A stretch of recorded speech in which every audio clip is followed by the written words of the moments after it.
What's up? So good morning, good day bawat isa sa atin. So ngayon inaabangan po natin in 5 minutes time frame or 1 minute time frame. Inaabangan po natin ngayon ano posibleng mangyayari dito kay gold. Ha?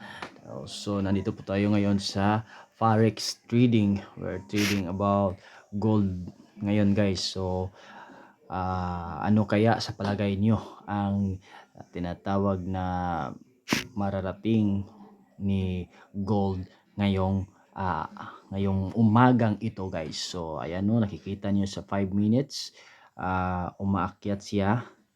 Check natin sa 15 minutes. Ayun, may green na para naka sideways ata si gold. So check natin for long time frame, long TF. Meron pa ring pula, meron pa ring dugo, no? Nakikita niyo yan dyan. Meron pa rin dugo. Zoom natin. Ayan. So, laki na binagsak ni gold guys. Tingnan nyo. From 1981 doon sa taas. 1981. Umabot pa nga siya ng 2000 ata. Tapos, bumagsak nung 1928, 1925. Ganon. So, ngayon 1941, 1942. Ganyan, nag-scalp ako. Maliit lang kita. Pero, anyways, meron pa rin profit. So ayun guys, so tingnan niyo yung charting natin dito sa gold. Let's see for time frame R4. Time frame R4.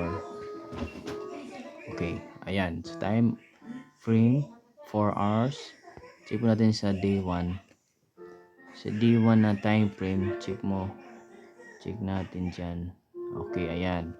So bago kayo mag open trade, tingnan nyo yung mabuti yung chart niya. Pag-aralan nyo yung chart, wag basta-basta lang na entry ng entry.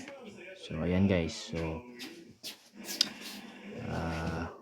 good morning guys, good morning.